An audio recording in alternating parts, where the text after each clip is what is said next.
할렐루야, 성도 여러분 반갑습니다. 오늘은 추석이 지나고 한 주가 지난 9월 29일 수요 예배 하나님 앞에 드리게 됐습니다.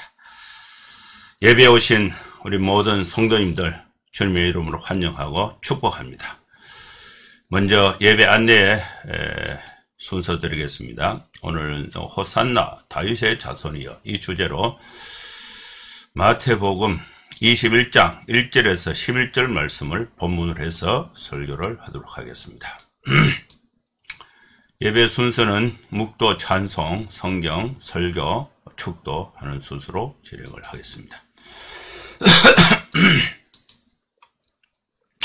그럼 다같이 묵상기도 하심으로 수요 예배 하나님 앞에 드리겠습니다. 거룩하신 하나님 아버지, 우리 생업과 또 여가와 학업과 모든 일손을 멈추고 하나님 앞에 예배를 드리기 위해서 이 시간에 함께 모였습니다.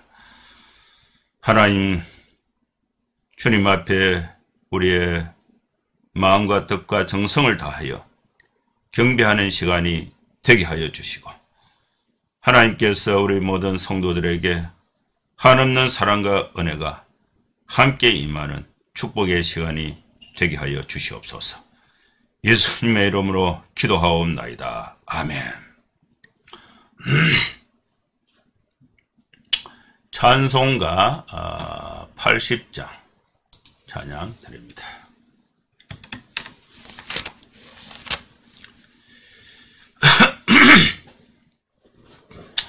천지에 있는 이름 중 귀하고 높은 이름, 주 나시기 전 지으신 구주의 이름 예수.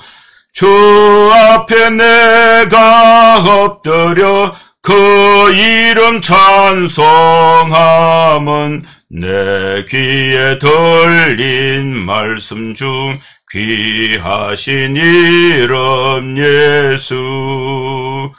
주 십자가에 달릴 때 명패에 서인 대로 저 유대인의 왕이요 곧 우리 왕이시라. 주 앞에 내가 엎드려 그 이름 찬송함은 내 귀에 들린 말씀 중 귀하신 이름 예수. 지금도 살아계셔서 언제나 하시는 일, 나 같은 죄인 부르사 참 소망 주시도다. 주 앞에 내가 엎드려 그 이름 찬송함은 내 귀에 들린 말씀 중 귀하신 이름 예수.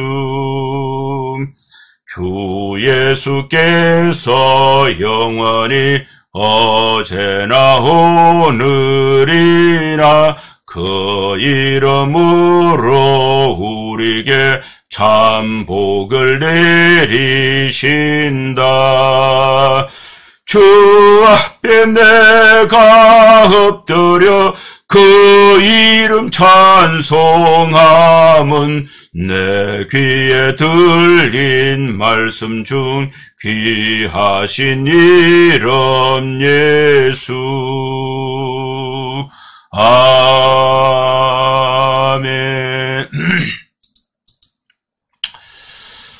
성경 봉독하겠습니다. 마태복음 21장 1절에서 11절 말씀을 봉독합니다. 그들이 예루살렘에 가까이 가서 감난산 벳바게에 이르렀을 때에 예수께서 두 제자를 보내시며 이르시되 너희는 맞은편 마을로 가라. 그리하면 곧 매인 나귀와 나귀 새끼가 함께 있는 것을 보리니 풀어 내게로 끌고 오라. 만일 누가 무슨 말을 하거든 주가 쓰시겠다 하라. 그리하면 즉시 보내리라 하시니 이는 선지자를 통하여 하신 말씀을 이루려 하심이라. 일렀으되 시온 딸에게 이르기를 내 왕이 내게 임하나니 그는 겸손하여 낙이 곧 멍에 매는 짐승의 새끼를 탔도다 하라 하였느니라. 제자들이 가서 예수께서 명하신 대로 하여 나귀와 나귀 새끼를 끌고 와서 자기들의 겉옷을 그 위에 얹음에 예수께서 그 위에 타시니 무리의 대다수는 그들의 겉옷을 길에 펴고 다른 이들은 나무가지를 베어 길에 펴고 앞에서 가고 뒤에서 따르는 무리가 소리 높여 이르되 호산나 다윗의 자손이여 찬송하리로다.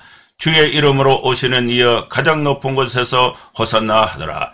예수께서 예루살렘에 들어가시니 온 성이 소동하여 이르되 이는 누구냐 하거늘 무리가 이르되 갈릴리 나사렛에서 나온 선지자 예수라 하니라. 아멘.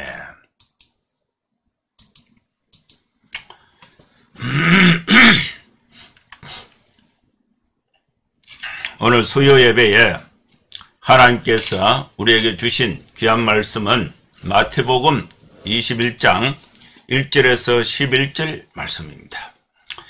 이 말씀은 예루살렘 예수님께서 이제 유대 사역, 사마리아 사역, 또 대부분의 사역을 갈릴리 지방에서 사역을 이제 하시고 이제 공생의 사역을 시작하신 지가 벌써 3년이 지났습니다.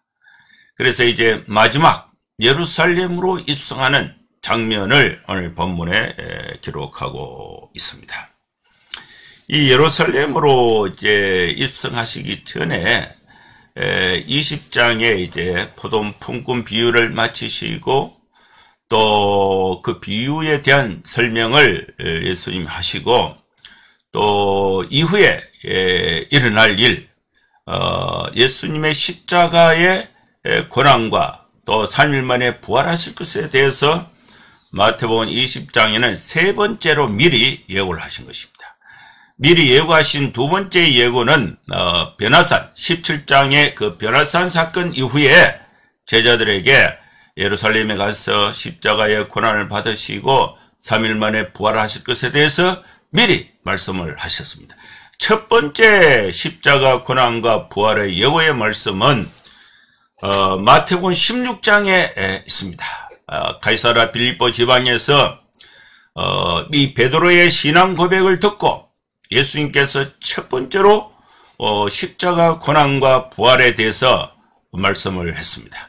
이 세 번에 걸쳐서 동일한 내용으로 제자들에게 말씀을 하셨는데도 불구하고 이 제자들은 그 말씀의 그 소리는 듣는데 그 내용은 인지하지 못하고 깨닫지 못하고 있었습니다.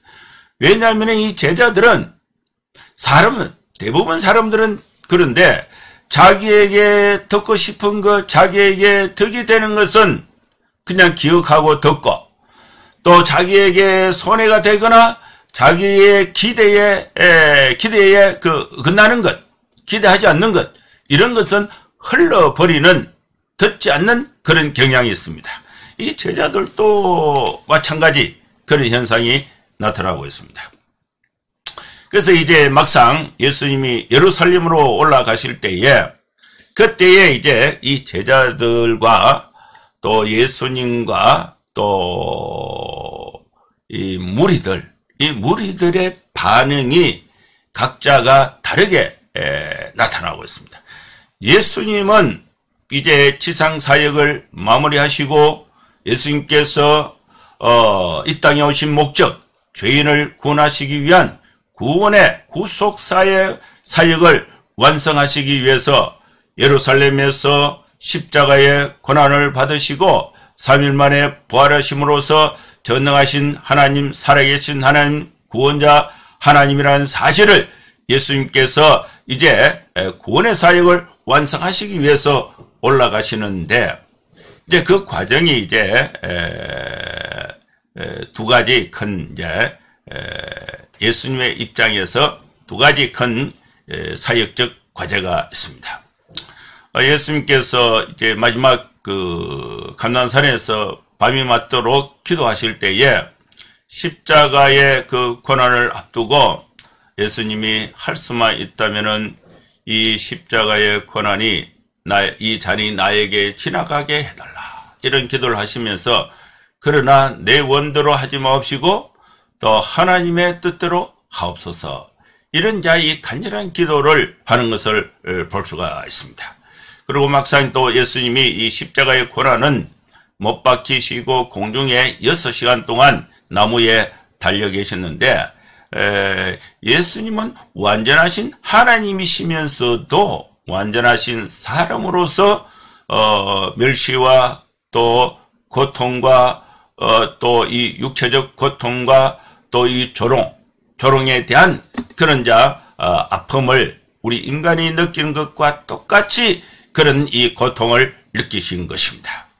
또 이 십자가 고난에 대한 그런 자의 기도가 있고 또 더 크게 이제 예수님이 관심을 가지시고 또 이 제자들과 노력한 것은 이 제자들에게 십자가 고난 이후에 이 제자들이 모든 것을 포기하고 다 흩어지게 되는, 그리고 예수님이 3년 동안 가르쳤던 이 모든 하나님의 나라에 관한 복음을 헛수고가 될 가능성이 있다는 사실을 예수님이 인지하시고 이 제자들에게 십자가 고난에 대한 사역을 3번이나 반복하심에도 불구하고 이 제자들은 전혀 그것을 받아들이고 또 그것을 깨닫고자 하는 의지가 없는 것을 발견하고 안타까운 심정을 가지고 있는 것입니다. 예수님이 이 땅에 오신 진정한 목적은 세상을 구원하시기 위한 십자가의 복음, 십자가와 부활의 복음을 통해서 예수님이 길이요 진리요 생명이신 것을 선포하고 또 예수님을 통하지 않고는 아무도 구원받을 수 없다는 사실을 분명하게 제자들에게 보여주고 제자들이 그걸 또 확신하고 또 다른 사람들에게 또 복음을 전하고 또 그들이 확신하고 또 다른 사람들에게 복음을 전해서 예수님의 지상명령 너희는 가서 모든 민족을 제자를 삼아 아버지와 아들과 성령의 이름으로 세를 주고 내가 내게 분부한 모든 것을 가르쳐 지키게 하라는 이 지상 대명령을 수행할 이 제자들을 든든하게 세우는 것이 매우 중요한 사역이었습니다. 그런데 이 제자들은 자기들에게 득이 되고 또 자기들에게 유익이 되는 것만 듣고 예수님께서 또 이 십자가 고난을 통한 이 복음을 선포하실 때에 이것을 대충 듣고 흘려듣고 또 자기들과 관계없는 것으로 인식하고 있는 모습이 여기에 보이는 것입니다. 그래서 20장에 이제 예루살렘을 가는 길목에서 예수님이 제자들을 따로 불러서 십자가의 고난 받을 것에 대해서 말씀하셨을 때에 한 어머니가 두 아들을 가진 어머니가 예수님께 나와서 예수님 예루살렘에 가시면은 예수님 내 두 아들이 있는데 한 아들은 예수님의 오른편에 한 아들은 예수님의 왼편에 자리 잡게 해 주십시오. 이렇게 이제 아들을 하나님의 나라에 대해서 많은 그런 예수님이 설명을 하셨으니까 이 어머니는 예수님이 예루살렘에 가시면은 예루살렘에 로마의 총독을 몰아내고 또 예루살렘의 왕으로 즉위하시는 그런 것으로 인식을 한 것입니다. 그래서 아들 2명을 예수님이 만드시는 왕국의 가장 높은 자리 왼쪽 오른쪽 왼쪽에 앉게 해달라, 이렇게 이제 인사청탁을 하는 것입니다. 그 청탁을 할 때에 다른 10명의 제자들이 그것을 시기하고 미워하게 된 것입니다.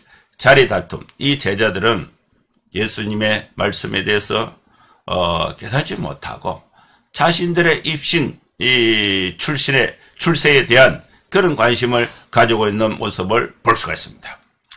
오늘 이 본문은 이제 조금 더 이제 나아가서 예루살렘 가까이에 이르렀습니다. 그들이 이 1절 21장 1절에 그들이 예루살렘에 가까이 갔어요. 가까이 가서 감난산 이 벳바게에 도착을 했습니다. 여기서 이제 예수님께서 이제 예루살렘으로 바로 입성하시지 않고 이 제자들뿐만 아니라 많은 무리들이 예수님이 예루살렘으로 오신다. 예루살렘에 입성하신다.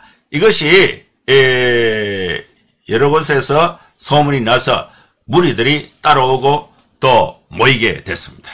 이때에 이제 감난산 벳바게에서 예수님이 예루살렘으로 곧장 입성하지 않고 거기서 이제 행렬을 멈추고 두 명의 제자, 이 두 명의 제자가 뭐 정확하게 누군지 이름이 안 나와 있으니까 잘 알 수는 없지만은 두 명의 제자입니다. 두 제자를 보냈습니다. 보내시면서 이제 뭐라고 말씀하셨냐? 2절에 있는데 이 두 명의 제자들에게 너희는 맞은편 마을로 가라. 저쪽 마을로 가라. 우리 맞은편에 마을로 가라. 그리하면은 그 마을에 낙이, 당나귀죠. 낙이, 메인 낙이와 또 낙이 새끼가 함께 있는 것을 보리니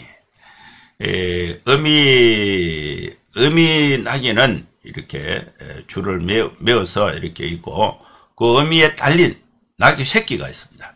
그것을 보게 된다. 함께 있는 것을 보리니 그 나귀를 풀어서 내게 끌고 와라. 이것이 예수님께서 벳바게에서 두 제자에게 명령하신 말씀입니다. 그리고 이 나귀를 이제 끌고 오는데 그 나귀가 주인이 있을 거 아닙니까? 주인이 직접 나타날 수도 있고 또 그 나귀는 그 동네에서 누구 나귀라는 것은 동네 사람들은 다 알고 있어요. 다 알고 있는데 낯선 사람이 와서 끌고 가면은 동네 사람들이 왜 이걸 훔쳐가느냐 이렇게 오해할 수도 있고 또 직접 주인을 만나게 되면은 이건 내 낙인데 너희들 왜 끌고 가느냐 이렇게 이제 이 야단을 칠 수가 있습니다.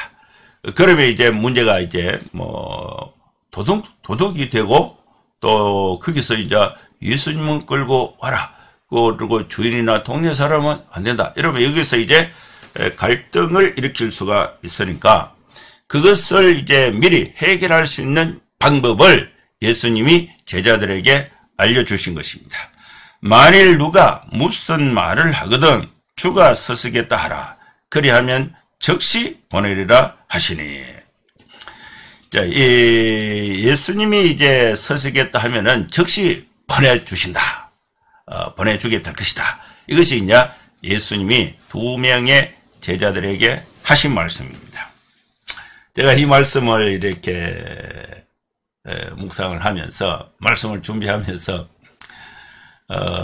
이거는 지금 제가 생각하니까 이거 아주 잘못된 적용인데 오래전이에요. 90년도인가? 오래전 30년도 더 전인데 그때에 우리 CCC에 차가 없어져. 차가 없고 이 대구에서 이제 저 강원도 쪽에 수련회를 가는데 그 당시에 진주에 봉고차가 새 차가 있었어요. 그 진주 CCC 나세렛들이 봉고차를 이제 하나 사줬는데 그때 이제 그 대표 간사님이 저 동기예요. 저보다 나이는 많은 분인데 동기인데 그 봉고차가 하나 있으면은 강원도 설악산까지 대구 간사들이 이제 리트릿 가는데 시간도 절약이 되고 그 다음에 교통비도 굉장히 절약이 되겠다. 그래서 2박 3일간 차를 좀 빌려야 되는데 전화를 했어요. 빌려달라고. 전화를 하니까 이거 새 차인데 이거 나세렛들에게 한번 물어봐야 안 되겠나 이거 하더라고. 그래서 이거 간사님 우리 주님이 서시겠다 하는데 그래도 안 되겠습니까? 그러니까 이 말씀을 가지고 하니까 주님이 서신다면은 가지고 가세요 이러더라고. 그래서 대구까지 이래 차를 안 갖다 주고 저보고 와서 가져가라. 그래서 동대구에서 이제 그 고속버스를 타고 진주에까지 이제 가서 이제 그 차를 이제 몰고 대구까지 와서 3일간 이제 운행을 하고 다시 이제 진주까지 갖다 줬던 경험이 있습니다. 그런데 그냥 이제 뭐 가져올 수가 없잖아요. 낙이도 이제 메인 낙이, 누가 메인 주인이 있고, 또 낙이 새끼가 있고, 이것을 이제 사용할 때에, 주님이 서시겠다 하라. 자, 이 말을 듣고 두 명의 제자가, 이제 벳박에 가서 나귀를 이제 끌고 오는 것입니다. 이렇게 예수님께서 하신 말씀은 그냥 우연히 하신 말씀이 아니고 선지자를 통해서 하신 말씀을 예언에 대한 성취의 말씀이 되는 것입니다. 시편 이사야 62장 11절, 스가랴 9장 9절, 이 두 말씀은 5절에 있는데, 시온 딸에게 이르기를 내 왕이 내게 임하나니 그는 겸손하여 낙이 곧 멍에 매는 짐승의 새끼를 타도다 하라 하였느니라. 낙이 짐승의 새끼, 낙이 멍에 매는 짐승의 새끼를 탔다. 이 메시아가 오시면은 겸손하여 낙이 곧 멍에 매는 짐승의 새끼를 탄다. 이것이 이제 이사야 62장, 스가랴 9장 말씀에 메시아 예언이 있는데, 이 예언을 예수님이 성취하신 사건이 나귀를 타는 사건입니다. 그래서 이제 제자들이 이제 예수님의 그 말씀을 듣고 벳박에서 건너편 마을로 갔습니다. 그래서 예수님께서 명하신 대로 했습니다. 이 제자들은요, 이 6절에는요, 아주 중요한 이 제자들, 비록 이 제자들이 어떤 때는 예수님의 뜻과 어긋나는 일을 하지만은 어떤 때는 또 제자로서 예수님의 뜻에 맞는 일을 하는 것을 볼 수가 있어요. 이 제자들은 돈도 주지 않고 또 남의 나귀를 끌고 오는데 이게 부담이 있어요, 부담이. 예수님이 그런 말씀을 하셔도 돈을 주고 구매해서 오라. 이렇게 하면은 아주 당당하고 좋은데, 그냥 끌고 오라. 끌고 올 때에 주인이나 누가 뭐라 그러면은 주님이 서시겠다 하라. 그러면 보내줄 것이다. 이 말씀을 듣고 이 제자들이 갔는데, 이 제자들은 예수께서 명하신 대로 그대로 했다는 것입니다. 명하신 대로 했어요. 그래서 이제 건너편 마을에 가서 나귀와 나귀 새끼를 끌고 와서 끌고 왔습니다. 끌고 왔는데 아무도 이제 이렇게 시비를 걸지 않아서 그냥 무사히 끌고 오게 된 것입니다. 끌고 와서 이제 예수님께 앞에 끌고 왔어요. 그리고 이제 예수님이 나귀를 타시면은 그냥 이제 그 안장이 이제 없으면은 그냥 그 털이 붙을 수도 있고 또 이렇게 불편할 수가 있으니까 이 제자들이 자기들의 그 겉옷, 이 옷을 벗어서 나귀 위에 얹었어요. 나귀 위에 얹으니까 그 위에 예수님이 타시게 된 것입니다. 그래서 이 제자들은 예수님을 극진하게 모시는 그런 자기들이 현장에서 갖고 있는 그 상황에서 예수님을 극진하게 모시는 그런 모습을 볼 수가 있습니다. 그리고 이제 예수님 제자들 외에 무리들이 있어요. 무리들. 이 무리들은 예수님으로부터 높은 자리를 요구하는 그런 내용은 없고, 또 예수님에게 가장 측근에 있었던 이 제자들은 예수님이 예루살렘에 입성하시면은 왕으로 또 이 즉위를 하시면은 거기서 한 자리를, 높은 자리를 또 이렇게 그동안에 우리가 예수님을 따라다니면서 또 이 섬기고 또 훈련받은 그런 어떤 공로가 있는데 좋은 자리를 갖고자 하는 그런 기대감이 있고, 또 이 무리들은 그런 예수님 측근에서 높은 자리를 원하는 그런 마음은 없어요.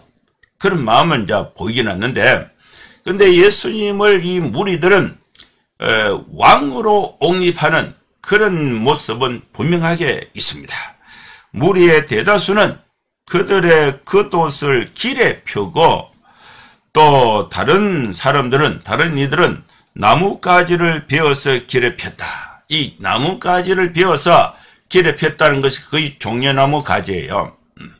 옷을 이제 예루살렘 입구에 그 예루살렘 들어가는 그 길에 무리들이 옷을 벗어서 깔고, 그 다음에 또 나뭇가지를 베어서 길에 펴고, 그러면서 이 무리들이 이제 두 그룹으로 나누어져요. 한 그룹은 예수님 앞에 가서 길을 이제 예루살렘 들어갈 때에 앞에 가서 인도하고 외치고, 그 다음에 또 한 무리는 뒤에 따라가는 것입니다. 그리고 중간에 예수님과 제자들이 있고, 또 예수님은 나귀를 타고 가시고, 그리고 한 무리는 앞에서 또 한 무리는 뒤에서 뒤따르면서 무리가 이제 소리를 질러서 이렇게 외치는데, 그 외치는 내용이 호산나, 호산나, 호산나는 찬송한다, 찬송한다, 그런 뜻이에요. 호산나 다윗의 자손이여 찬송하리로다. 다윗의 자손은 이스라엘의 역사 가운데 가장 위대한 왕이 다윗 왕인데, 다윗 왕의 후손 메시아로 오셔가지고 이스라엘 민족을 이방의 노예로부터, 로마의 압제로부터 구원을 할 수 있는, 구원을 하는 왕을, 다윗 왕의 계통의 왕으로 오신 예수님을 환영하는 그런 외침인 것입니다. 호산나 다윗의 자손이여 찬송하리로다. 그러면서 주의 이름으로 오시는 이여 가장 높은 곳에서 호산나 하더라.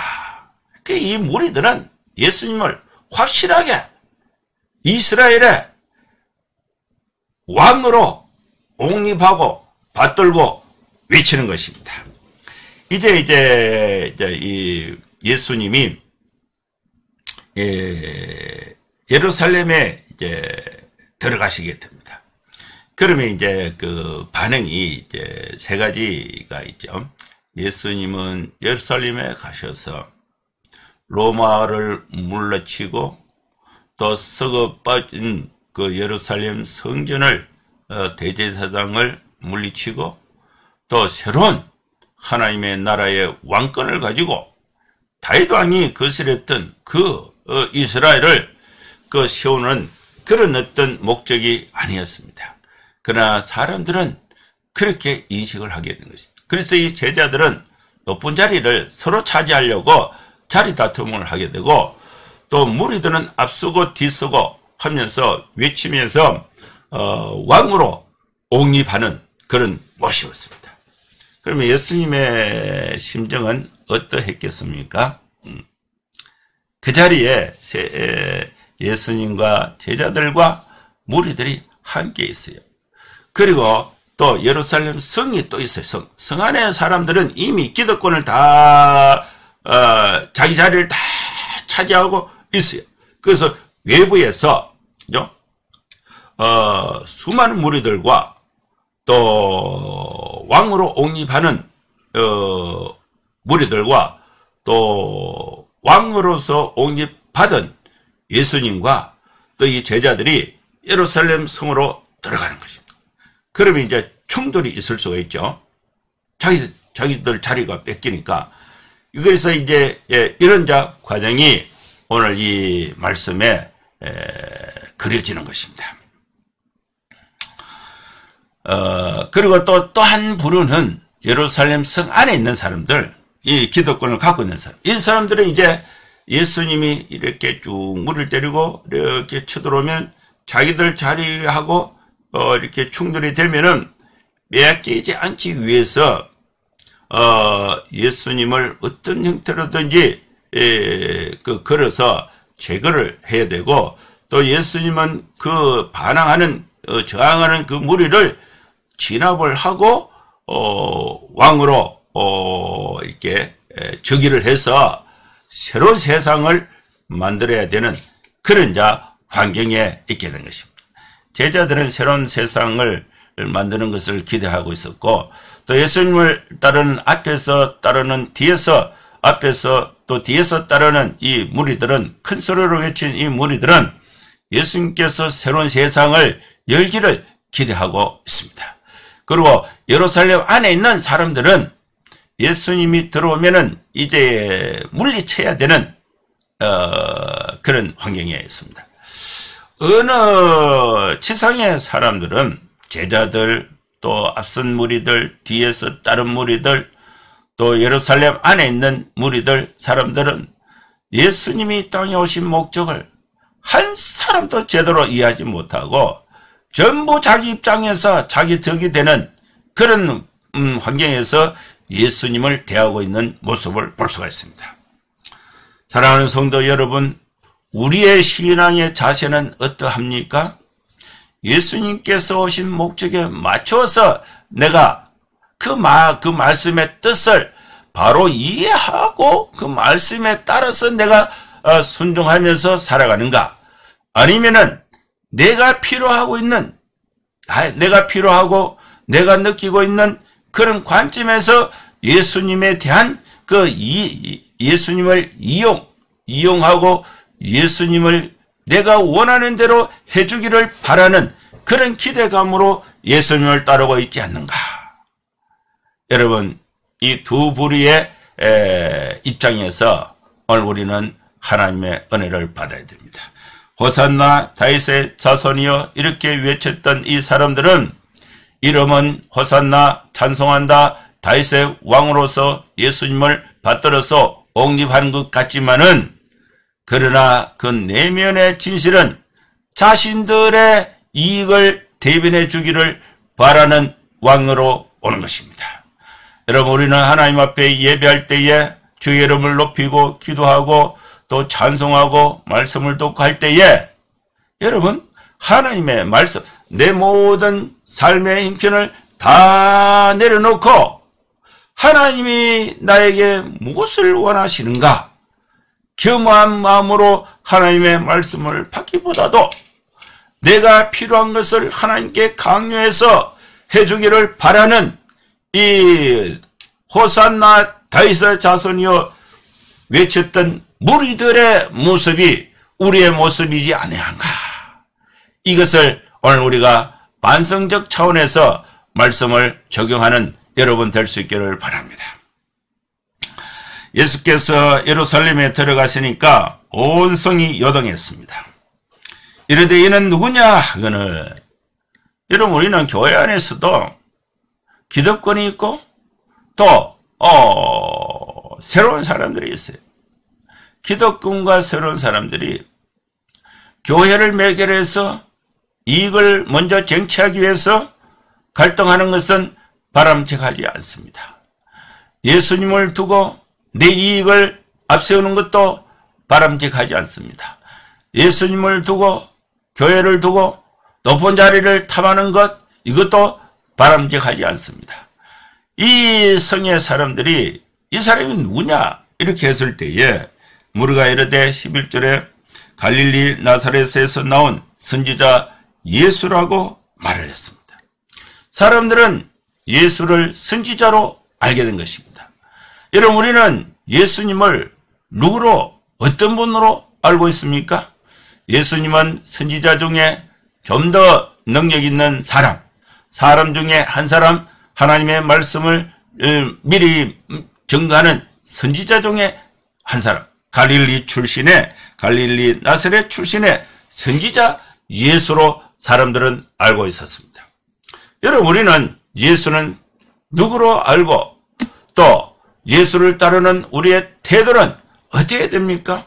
예수님은 살아계신 하나님의 아들이요, 또 예수님은 전능하신 하나님과 동일하신 분, 성부, 성자, 성령 동일하신 삼일체 하나님이신 예수님은 이 땅에 오실 때에 동정녀 마리아를 통해서 오시고, 또 죄가 없으신 가운데 십자가의 고난을 받으시고 부활하심으로써 인간을 죄에서 구원하시는 메시아로서 구세주로서 하나님이신 것을 증명하신 전능하신 하나님이 바로 예수 그리스도인 것입니다.